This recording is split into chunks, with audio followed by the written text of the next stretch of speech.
Hello, and welcome to the Freight Flow Advisor Brief. Today I want to talk about something that caught my eye this weekend. If you didn't see it, Spirit Airlines ceased operations, effectively going bankrupt overnight. And I wanted to talk about it, not because I fly Spirit, but because what happened to the airline on May 2nd is the clearest, most expensive illustration I've seen in a long time of a principle that governs an entire industry. We're talking about freight, aviation, logistics, all of it. And the principle is this: it's not fuel that kills a transportation business. It's not having an answer to it. So some quick background. On May 2nd, Spirit ceased operations after 34 years, leaving thousands of passengers stranded and personnel unemployed. And within hours, every headline around the world said some version of the following: rising fuel costs accelerated Spirit's demise. And they're not wrong, but they're not exactly right either, because fuel didn't sneak up on Spirit. Spirit just didn't have a mechanism to survive it. So here's what the bankruptcy filing actually showed. When Spirit submitted its restructuring plan in March of this year, their entire financial model was built on jet fuel at $2.24 a gallon. That was the assumption. But by late April, fuel prices had spiked to $4.51 a gallon. And that's really 100% miss on what you banked your restructuring on. JP Morgan estimated that gap would add $360 million in additional annual fuel cost. Want to know something interesting? You know what Spirit had cash in hand at the end of 2025?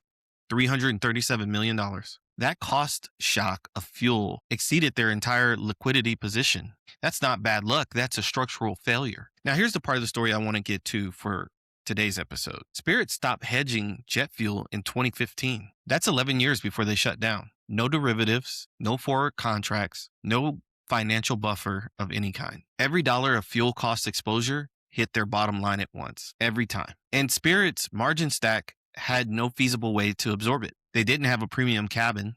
They don't have a robust loyalty program revenue. And they really didn't have pricing flexibility that didn't lead to them losing their core customer, because they were flying with the thinnest possible margins with zero pass-through capability. Now, while Spirit was being dismantled by its fuel costs, the freight industry saw something very different. They were on the other side of the equation. They were profitable quarter by quarter. You see, because in freight, and specifically in trucking, in LTL, there's a mechanism that the airlines abandon, that small carriers can barely access, and that large, sophisticated carriers have quietly turned into one of the most powerful revenue tools in the industry, the fuel surcharge. I want to spend the next part of this episode explaining how it works, who benefits, and who gets destroyed by it. But first, 60 seconds on something you need to know about. This episode is brought to you by Freight FA, and I just want to take the time to tell you what our platform really does. Because if you're in freight, logistics, or supply chain, you need this in your toolkit. Freight FA is an AI intelligence platform, and at the center of it is Freight GPT. Think of it as an AI freight advisor, giving you 24-hour around-the-clock analysis, letting you analyze markets and multi-mode freight rates in seconds. And did I mention you can build carrier-ready RFPs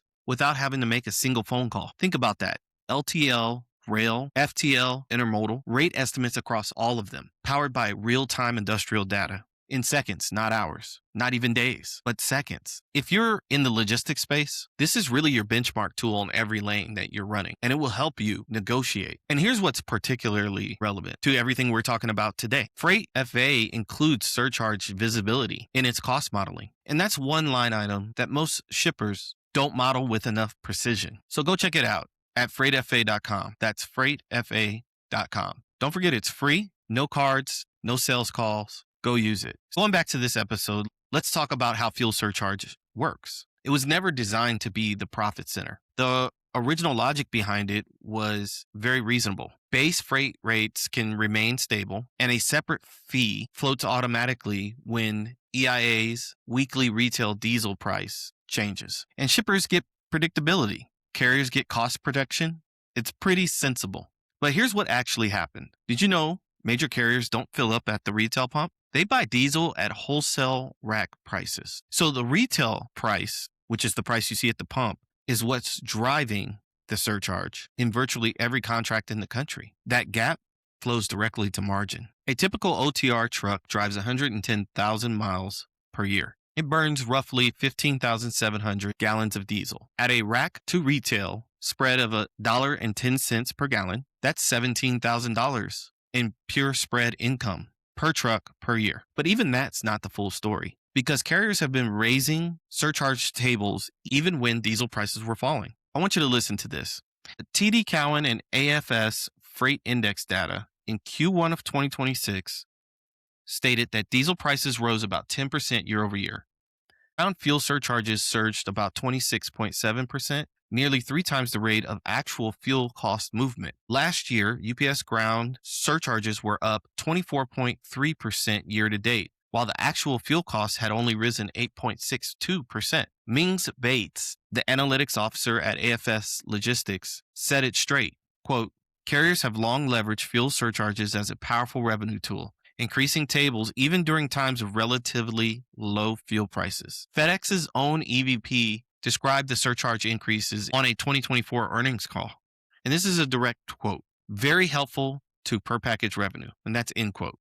They didn't say not necessary for cost recovery. They said very helpful. That's the language of a profit center. So let's get into some earnings proof. Size Q1 2022 SEC filing disclosed fuel surcharges at 16.8% of total operating revenue. This past quarter, Q1 of 2026, Size revenue grew by 2.4%, driven, quote, mainly by higher diesel prices that lifted fuel surcharge revenue. So the core freight business was soft. The surcharge carried the top line. Let's look at Old Dominion. Stripping the fuel surcharge from Old Dominion's Q3 2023 revenue per hundredweight, you give back 17.5% of total yield. Let's look at XPO. And they're the cleanest case study. When diesel prices fell in Q1 2025, XPO's total revenue dropped 3.2%. Management said that the decline was primarily due to lower fuel surcharge revenue. So volume was fine. Core pricing was fine. One line item moved the needle. FedEx Freight hit a 51.8% LTL surcharge in April of this year, meaning $1,000 freight bill carried $518 in surcharges on top of it. This is not a marginal line item. This is a structural revenue mechanism that most shippers are not modeling for. So here's where the Spirit Airlines story loops back. And this is the part I want to take you to. The same fuel volatility lifting Saia's earnings is simultaneously bankrupting smaller carriers at a rate we haven't seen in years. 12 trucking companies filed for bankruptcy, either Chapter 11 or Chapter 7, in April of 2026 alone.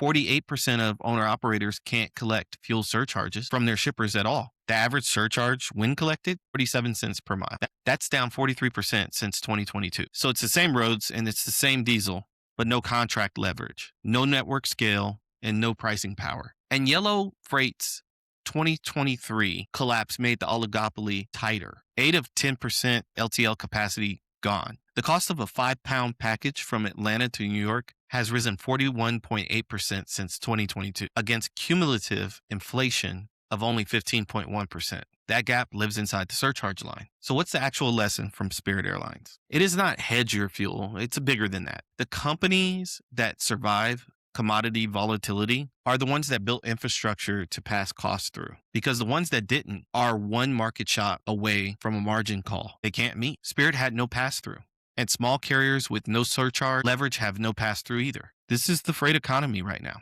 So make sure you map your exposure to it. So if today's episode got you thinking differently, make sure to share it with a colleague. The full article and breakdown is on our Substack. Just head to substack.com and search the Freight FA Brief. Make sure to follow us on LinkedIn, where we post our articles and trending and emerging freight news. And remember, you can listen to this podcast on Substack, Apple, Spotify, and YouTube. Until next time, this has been your Freight Flow Advisor Brief.